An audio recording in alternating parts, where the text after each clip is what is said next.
तो फाइनल दोस्तों आप सभी को जिस वीडियो का इंतजार था, जिस वीडियो को आप सभी को बहुत से कमेंट आए थे, फाइनल वीडियो आ चुके हैं। जस्ट तो फाइनली कक्षा 11वीं का फसल उत्पादन एवं उद्यान शास्त्र का आपका जो क्रॉप प्रोडक्शन एवं हार्टिकल्चर का जो आपका कल पेपर होने वाला है, उसमें आपको कौन कौन से क्वेश्चन पढ़ के आना, उसकी कंप्लीट जानकारी मैं आपको यहाँ पर बताने वाला हूँ। तो वीडियो बहुत ही ज़्यादा इंपॉर्टेंट है, इसलिए वीडियो मस्त बने रहेगा। यहाँ पर मैं आपको जितने भी क्वेश्चन बताता हूँ उन क्वेश्चन को अच्छे से नोट कर लीजिएगा। और आप सभी को मैंने जो बोर्ड एग्जाम स्पेशल चैनल को सब्सक्राइब करने को कहा, तो अगर अभी तक आपने बोर्ड एग्जाम स्पेशल चैनल को सब्सक्राइब नहीं किया तो सब्सक्राइब जरूर कर लीजिएगा। तो आइए मैं आपको यहाँ पर क्वेश्चन बताता हूँ, आप इन क्वेश्चनों को अच्छे से तैयार कर लीजिएगा। ठीक है, यहाँ पर आपका जो पहला चैप्टर है कृषि परिचय, उसमें आपको कौन कौन से क्वेश्चन यहाँ पर आपको देखना है। तो आप देख सकते हो पहला क्वेश्चन आपको तैयार करना है, आधुनिक कृषि को परिभाषित कीजिए।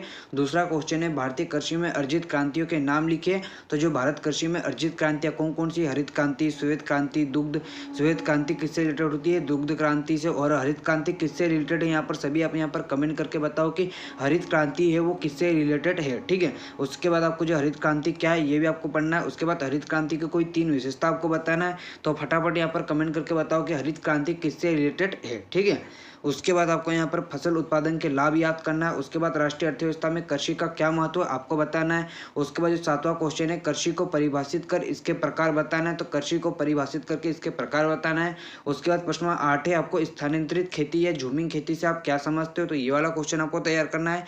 उसके बाद आपका जो दूसरा चैप्टर है जो कि खेती के प्रकार एवं प्रणाली है, उसमें जो पहला क्वेश्चन आपको तैयार करना है, विशिष्ट खेती किसे कहते हैं, इस खेती के 4 लाभ लिखिए। तो ये क्वेश्चन आपको तैयार करना है। उसके बाद दूसरा क्वेश्चन है, मिश्रित खेती का अर्थ स्पष्ट कीजिए, मिश्रित खेती के 3 लाभ लिखिए। तो ये वाला क्वेश्चन तैयार करना है। और उसके बाद जो है मिश्रित कृषि को सफल बनाने के उपाय लिखिए। तो मिश्रित खेती और मिश्रित कृषि एक ही बात है। क्या होता है मिश्रित खेती, कृषि के साथ पशुपालन। ठीक है, तो याद रखिएगा।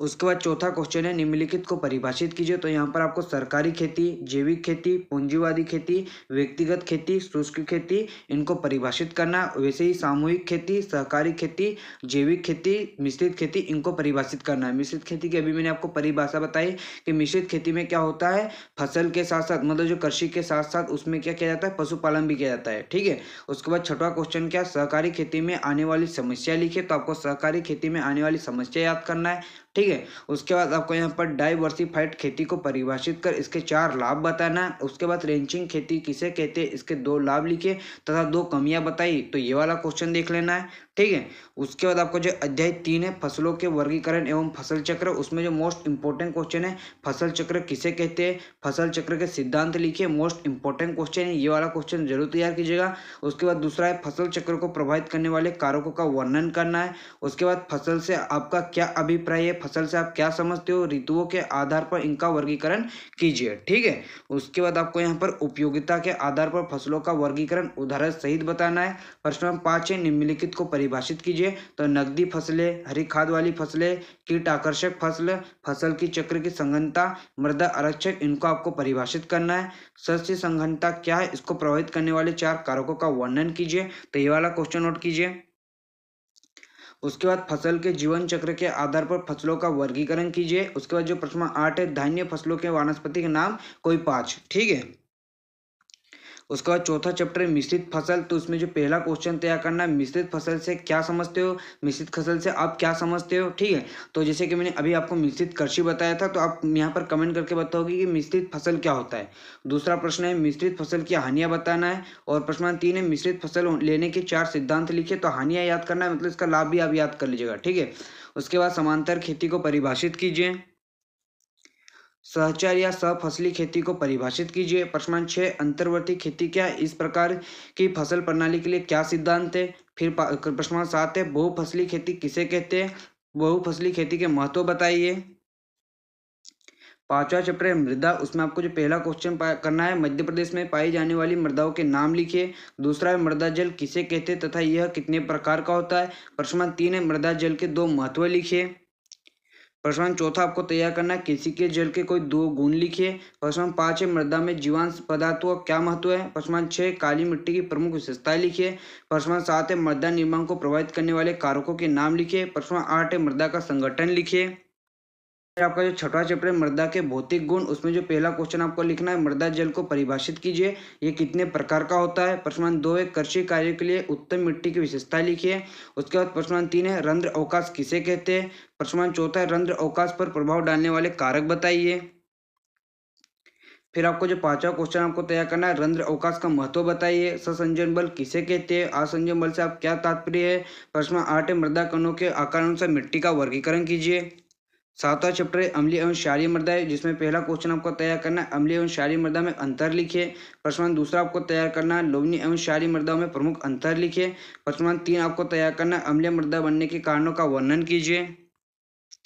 प्रश्न चौथा है, क्या अम्लीय मृदाओं को सुधारने की विधियां लिखिए। प्रश्न 5 है, क्षारीय मृदा के प्रमुख कारणों का वर्णन कीजिए। प्रश्न 6 क्षारीय भूमि के सुधार के उपाय का वर्णन कीजिए।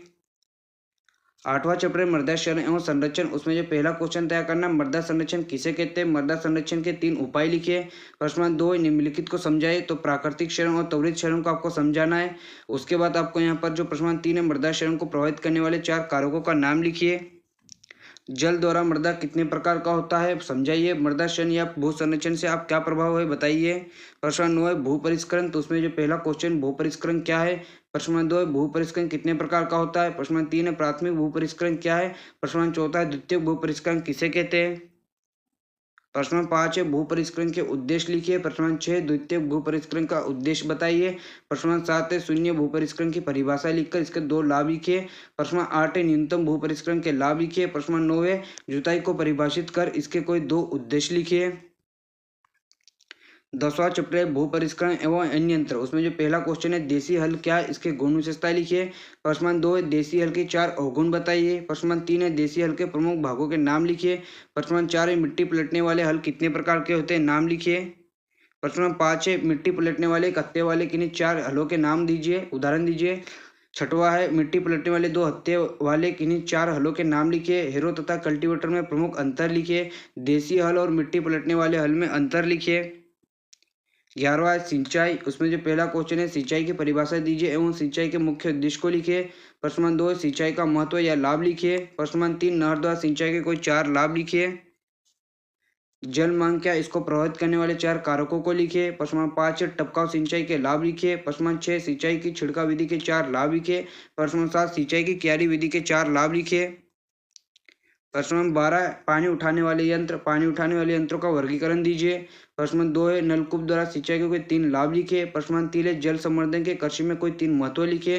प्रश्न 4 है, पवन चक्की का स्वच्छ नामांकित चित्र बनाइए तथा इसका सिद्धांत लिखिए। 13वां चैप्टर है, फसलों की खेती का अध्ययन, तो आपको यहाँ पर ज्वार की खेती का वर्णन निम्नलिखित शीर्षकों के अंतर्गत करना है। मूंगफली की खेती का वर्णन निम्नलिखित शीर्षकों में कीजिए। प्रश्न 3 है, मक्का की खेती का वर्णन निम्नलिखित शीर्षकों के अंतर्गत कीजिए। कपास की खेती का वर्णन निम्नलिखित शीर्षकों के अंतर्गत कीजिए। उसी प्रकार बाजरा की खेती का वर्णन निम्नलिखित शीर्षकों में कीजिए। फिर आपका जो नेक्स्ट चैप्टर है, फसलों की खेती का अध्ययन पार्ट 2, उसमें गेहूं की खेती का आपको यहाँ पर निम्नलिखित शीर्षक दिए, उनके आधार पर वर्णन करना है। सरसों की खेती का भी कर लीजिएगा, अलसी, बरसीम। फिर आपका जो 15वां चैप्टर है, उद्यान शास्त्र का प्रारंभिक अध्ययन, तो उद्यान विज्ञान की परिभाषा लिखिए तथा इसकी कोई 3 शाखाओं का वर्णन कीजिए। उद्यान शास्त्र को परिभाषित कर भारत के कोई 2 प्रसिद्ध उद्यानों के नाम लिखिए। भारतीय राष्ट्रीय अर्थव्यवस्था में उद्यान शास्त्र का महत्व आपको बताना है।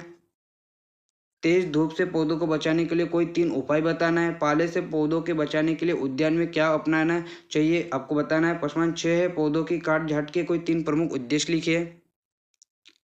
प्रश्न जो अध्याय 16 है, गृह वाटिका, उसमें जो पहला क्वेश्चन आपको तैयार करना है, गृह वाटिका से आप क्या समझते हो। दूसरा, गृह वाटिका का महत्व अथवा लाभ बताइए। प्रश्न 3 है, पानी में पौधों की उगाने की विधि क्या कहलाती है। मोस्ट इंपॉर्टेंट क्वेश्चन है। बीज बोने या पौधे लगाने के हेतु को क्या कहते हैं, बताना है आपको। तो पीडीएफ डाउनलोड करना चाहते हो तो आप हमारे टेलीग्राम चैनल रूपेश क्लास पर जाकर डाउनलोड कर सकते हो। जी हाँ दोस्तों, इसका जो पीडीएफ आपको टेलीग्राम चैनल रूपेश क्लासेस पर मिल जाएगा, तो टेलीग्राम चैनल को ज्वाइन जरूर कर लीजिएगा। इसके अलावा कोई डाउट या क्वेश्चन हो तो हम इंस्टाग्राम पर आकर डीएम कीजिएगा। इंस्टाग्राम की लिंक आपको डिस्क्रिप्शन में मिल जाएगी। आपको अगर कुछ भी क्वेश्चन अगर आपको पूछना है, कोई डाउट है, अगर आपको कुछ भी जो भी परेशानी आपका भाई आपके साथ है, आप हमें इंस्टाग्राम पर आकर मैसेज कर दीजिएगा और इंस्टाग्राम पर फॉलो जरूर कर लीजिएगा, क्योंकि वहाँ पर मैं आपको डेली स्टोरी के माध्यम से, क्यूज के माध्यम से आपके ऑब्जेक्टिव क्वेश्चन की तैयारी कराते रहता हूँ। तो टेलीग्राम चैनल रूपेश क्लासेस को ज्वाइन कर लीजिएगा और इंस्टाग्राम पर हमें फॉलो कर लीजिएगा। और अगर अभी तक आपने इस वीडियो को लाइक नहीं तो वीडियो को लाइक कीजिएगा, वीडियो को शेयर नहीं किया तो शेयर कर दीजिएगा, और चैनल को सब्सक्राइब नहीं किया तो चैनल को सब्सक्राइब करके बेल आइकन को ऑल पर प्रेस कर लीजिएगा। तो अभी के लिए इतना ही, मिलते वीडियो में। जय हिंद।